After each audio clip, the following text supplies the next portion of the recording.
Mental health and wellness, big buzzwords, specifically in the last 20 months. What's up and welcome to the Fervent 4. Did you know that only 4% of businesses ever cross the annual $1 million revenue mark? Hello, I'm Zack Miller, author of Anomaly. With me today, my co-host Tim Ryan, lead man at StartWheel.org. Thank you so much for joining us. The Fervent 4 is a weekly show each and every Thursday at 11 a.m. dedicated to sharing insights into growing a world-class business no matter the climate. We're joined today by Dr. Cynthia Romero. She's the director of the Brock Institute over at EVMS. Hello, how are you? Welcome. Hello, I'm fine. Good morning.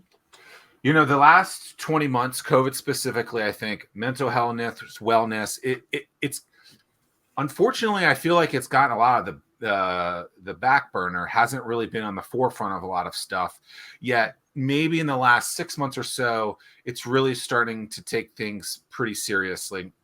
I can think back, and Tim and I have talked about this since we started the show back in March of 2020, that just because the world is saying stay inside doesn't mean stay inside. And a lot of times things that can be really important from mental health and wellness is getting out, going on a walk, maybe going on a run, getting on your bike. And so many people were just like, no, I have to stay inside. And so when you were going through that, you know, back in March of 2020, I think everyone was a little terrified of like, what is actually going on?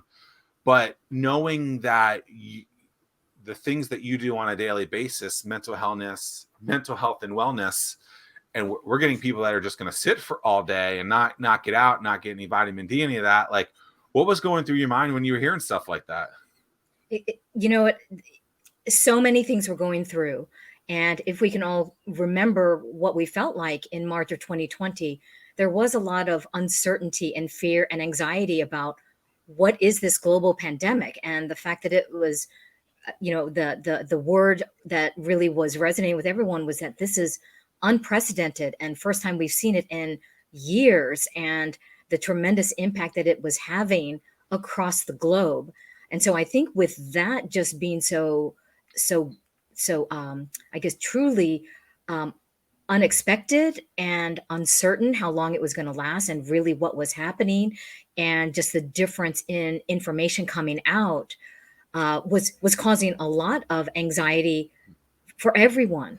But I think what we also were seeing were that the people who were already struggling with everyday challenges mentally, emotionally, were starting to have even more significant issues because of all the strategies that were being promoted to help keep people safe from the pandemic, like staying at home, being separated, and being distanced from everyone and wearing a mask. And I think what that did was started to force people into this disruption of our social norms, our connectivity as human beings, from the workplace to family to friends and just everyday life. And that really put a lot of strain on everyone, not just those who had mental, illnesses before the pandemic, but certainly everyone across the board was experiencing something. So we at EVMS, and certainly all of our partners across the region, started to feel that impact really immediately. And so many of us who were working already before the pandemic and trying to help dispel the stigma of mental illness and addiction, substance use before the pandemic, immediately came together and started to say, what do we think people might need in this time that everyone is being asked to stay at home and to do remote learning, remote working, etc. And so we started gathering data and information and resources from across our region, across our state, across the country. And we were able to gather websites, phone numbers, and just information that were helpful for people to access remotely. And I think that was something that we felt was very helpful. And then as the time has gone by and more information came out, I think what we're acknowledging is that as people were starting to prepare for the next world after the pandemic, it was finished, what is that new norm going to look like? And what are the expectations going to be for the environments where people are going to find themselves in again, for work, for faith, for families, for social activities. And so I think that's causing some concern and some additional anxiety, fear, and uncertainty as to what that's going to look like, and who's going to be able to help, not only with the usual, let's cope with this, let's learn how to support health and wellness in everyone, but also to be able to reach out and engage those who are probably suffering even more and falling through the cracks, that are more disconnected than ever. How do we assure that we are, accessible and reaching and engaging those who may not be in touch with some of these systems already?